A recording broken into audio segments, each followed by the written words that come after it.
ഇന്ന് ഉണ്ടാക്കാൻ പോണത് നമ്മൾ 4 മണിക്ക് ചായയൊക്കെ കുടിക്കുമ്പോൾ അപ്പോൾ ഒന്ന് കഴിക്കാൻ പറ്റുന്ന ഒരു ഡിഷാണ് ഇന്ന് ഉണ്ടാക്കുന്നത് കേട്ടോ. എന്തൊക്കെയാ വെച്ചാൽ ഈ 2 കോഴിമുട്ട, ബ്രെഡ്, കുറച്ച് വെജിറ്റബിളിൽ പെട്ട സാധനങ്ങൾ ഇതെല്ലാം പാടും കൂടിയിട്ടാണ് ഉണ്ടാക്കാൻ പോണത്. അപ്പോൾ അത് എങ്ങനെയാണെന്നുള്ളത് നോക്കാം കേട്ടോ. ഇതിൽ എന്തൊക്കെയാ വെച്ചാൽ ഒരു ക്യാരറ്റ് എടുത്തിട്ടുണ്ട്, അത് നന്നായി ചീവി എടുത്തിട്ടുണ്ട്. പിന്നെ അതേപോലെ സവാള 1 എടുത്തിട്ടുണ്ട്, ഒരു ചെറിയ സവാളയാണ് എടുത്തിട്ടുള്ളത്, അതും ചീകിയതാണ്. പിന്നെ പച്ചമുളക് ചെറുതായി കട്ട് ചെയ്തിട്ടുണ്ട്. ഇനി ഇതിലേക്ക് ഇട്ട് കൊടുക്കേണ്ടത് മല്ലിയില ചെറുതായിട്ട് കൊത്തി ഇങ്ങനെ അരിഞ്ഞിട്ടുണ്ട്, അതിട്ട് കൊടുക്കുക. ഇതിൽ ഇനി മുട്ട ഉടച്ചതിലിട്ട് കൊടുക്കുക. മുട്ട ഉടച്ച് ഇട്ടിട്ടുണ്ട്. ഇനി ഉപ്പ് ആവശ്യത്തിന് ഉപ്പിട്ട് കൊടുത്തിട്ട് ഇതെല്ലാം ഒന്ന് മിക്സ് ചെയ്യണം. ദോശക്കല്ല് ചൂടായി വന്നിട്ടുണ്ട്. ഇന്ന് നെയ്യ് നമുക്ക് ഇതിലേക്ക് ഇട്ട് കൊടുക്കുക.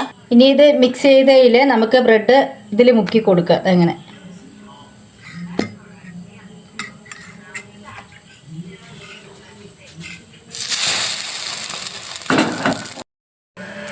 ഇനി നമുക്കിതൊന്ന് മറിച്ചിട്ട് കൊടുക്കുക.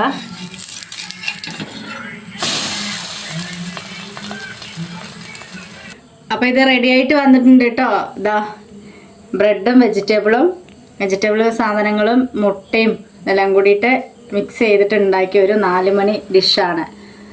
അതിൽ കൂടെ നമുക്ക് ടൊമാറ്റോ സോസും കൂടെ ഒഴിച്ചു കൊടുക്കാം കേട്ടോ. ടൊമാറ്റോ സോസ് കൂട്ടി കഴിച്ച അടിപൊളി എന്ന സാധനം. ഈ ഉണ്ടാക്കിയ ഡിഷിൻ്റെ പേര് എന്താണെന്നുള്ളത് നിങ്ങൾ തന്നെ കണ്ടുപിടിച്ചിട്ട് കമൻറ്റ് ബോക്സിൽ അറിയിക്കണേ.